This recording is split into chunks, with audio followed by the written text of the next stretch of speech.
Bismillahirrahmanirrahim. Alhamdulillah wassalatu wassalamu ala Rasulillah wa ala alihi wa sahbihi wa man wala, amma ba'd. Mengapa kita mempelajari sirah Rasulullah sallallahu alaihi wasallam? Apa tujuannya kita mempelajari sejarah Nabi sallallahu alaihi wasallam? Mengapa kita mempelajari pelajaran kehidupan dari Rasulullah sallallahu alaihi wasallam yang telah wafat kurang lebih 1400 tahun yang lalu? Apa keuntungannya untuk kita? Mungkin pertanyaan ini muncul di benak orang-orang yang tidak mengenal siapa Nabi kita sallallahu alaihi wasallam. Muncul di benak orang-orang yang tidak mengetahui bahwasannya seluruh permasalahan yang sedang kita hadapi saat ini bisa kita cari solusinya dari kehidupan Nabi kita sallallahu alaihi wasallam.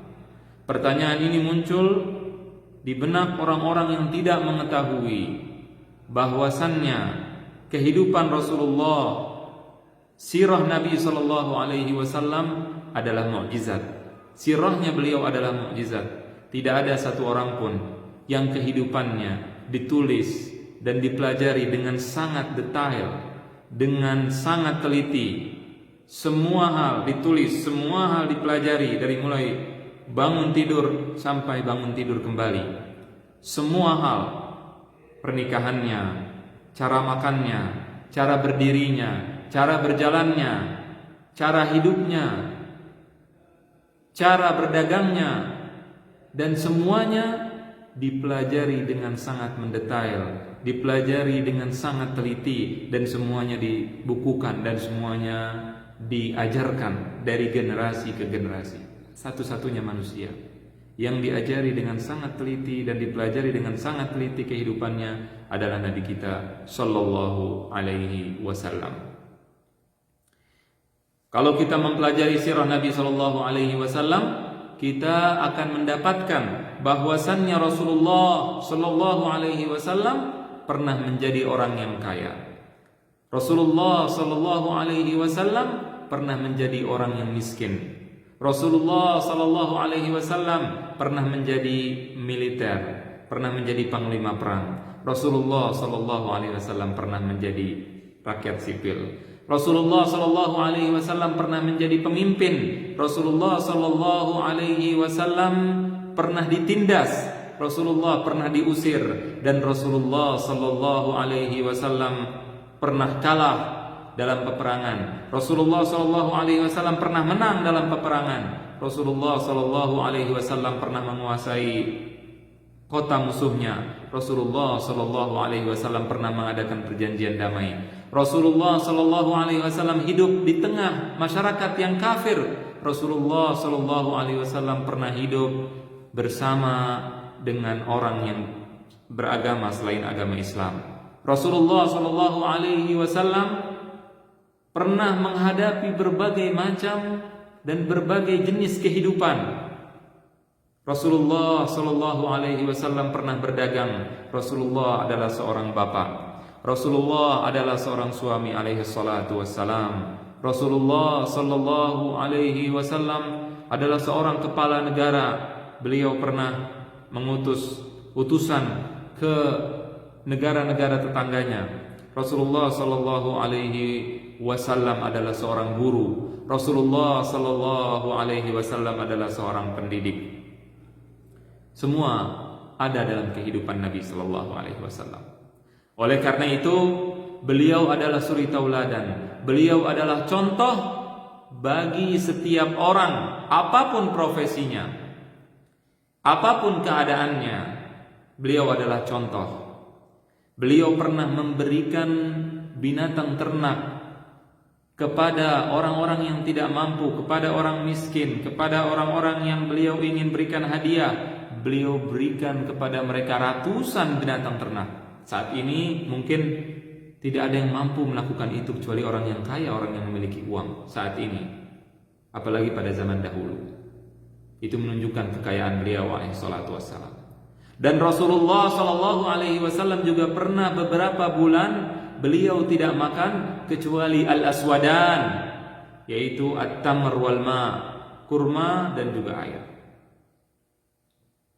Jadi Rasulullah Shallallahu Alaihi Wasallam kehidupannya sangat penting untuk mencari solusi dalam kehidupan kita pribadi, atau dalam kehidupan keluarga, atau dalam kehidupan bernegara, atau dalam kehidupan bermasyarakat, atau dalam kehidupan berpolitik, atau dalam kehidupan bertetangga, atau dalam kehidupan kita, dalam pekerjaan kita dan profesi kita masing-masing.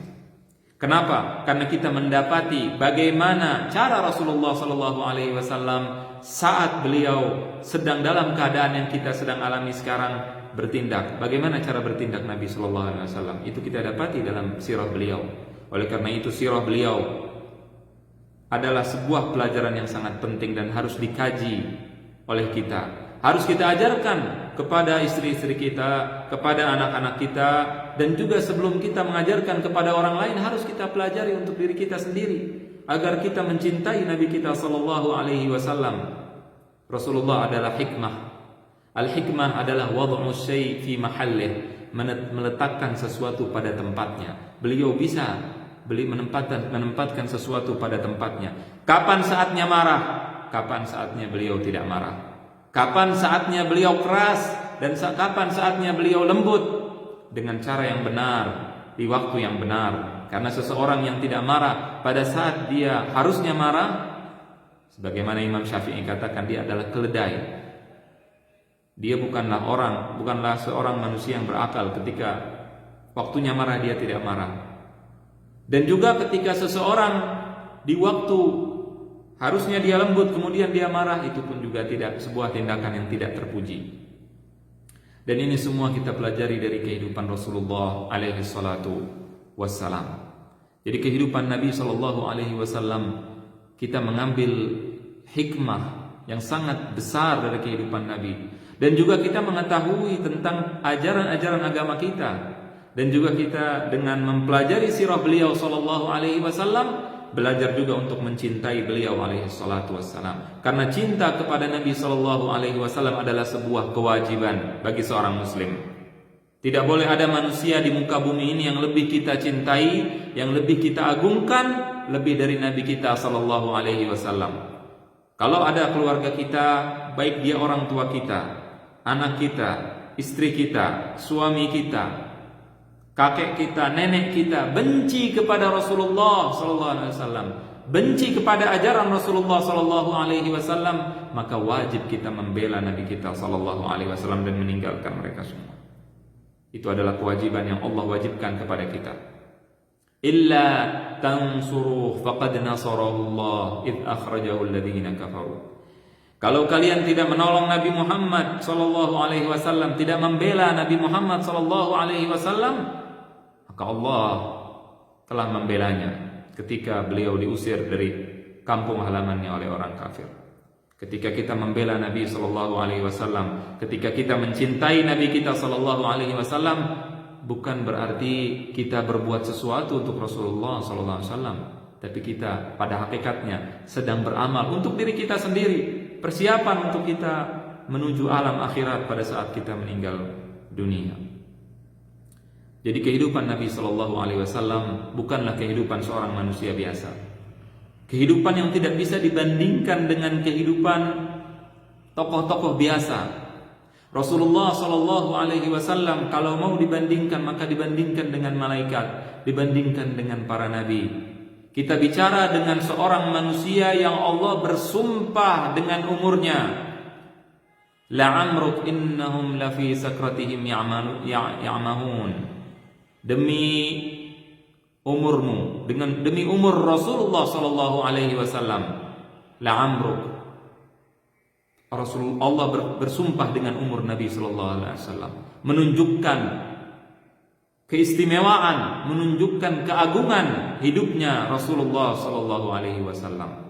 Dan kita tidak hanya bicara tentang seorang rasul, tapi kita bicara tentang khairur rusul, sebaik-baiknya rasul, bukan hanya seorang rasul. Kita tidak hanya bicara kepada atau tentang Rasul biasa, tapi kita bicara tentang Rasul akhir zaman, Rasul penutup para nabi, yang tidak ada lagi nabi setelah Nabi kita sallallahu alaihi wasallam. Kita bicara tentang seorang manusia yang pernah bertemu dan pernah menembus langit yang ketujuh. Beliau pernah menembus ke sebuah tempat yang tidak pernah ditembus oleh malaikat Jibril alaihissalam. Kita bicara tentang seseorang yang sangat agung dan sangat besar, yang akhlaknya adalah Quran, sebagaimana dikatakan oleh Sayyidah Aisyah, kana khuluquhul Quran. Kita bicara tentang seorang yang mengaplikasikan Al-Quran di dalam kehidupannya sehari-hari. Kita bicara tentang Al-Quran yang berjalan. Kita bicara tentang Al-Quran yang pernah berjalan di atas muka bumi ini. Kita bicara penghulu para nabi. Kita sedang bicara tentang seorang manusia yang merupakan penghulu para nabi. Sayyidu waladi Adam. Sayyid, seorang yang agung. Sayyidu waladi Adam, manusia paling agung dari anak-anak Nabi Adam alaihissalam. Kita bicara tentang seorang Rasul yang tidak seperti Rasul-Rasul lainnya.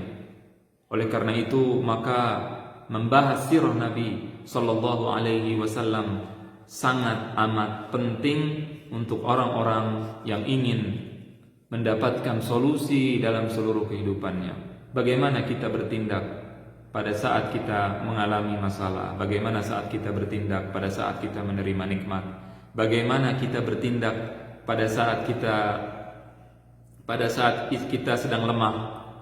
Rasulullah Shallallahu Alaihi Wasallam bertindak dengan tindakan yang bijaksana. Ketika sahabatnya Ammar ibnu Yasir, seorang sahabatnya, ketika orang tuanya terbunuh, Sumayyah ibunya terbunuh, mohon maaf kemaluannya ditusuk dengan tombak sampai mati, sampai beliau mati syahid.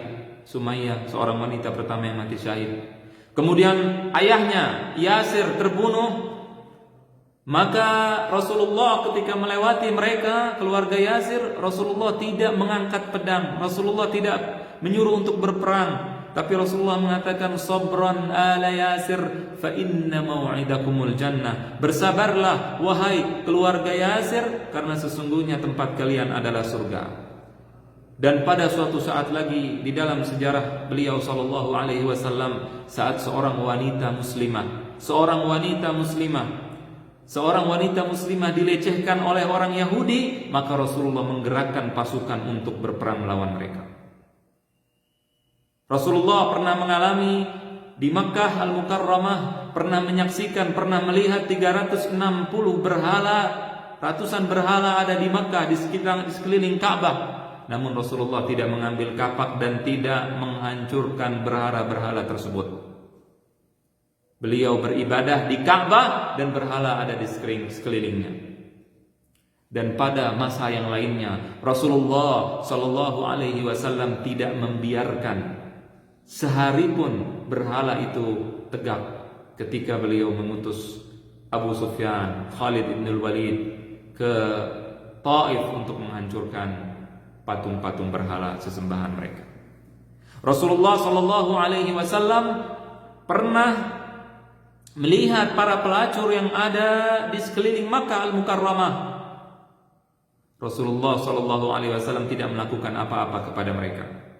Dan pernah seorang sahabat wanita Al-Ghamidiyah datang kepada Rasulullah dan mengatakan, "Ya Rasulullah, aku berzina." Kemudian Rasulullah merajamnya.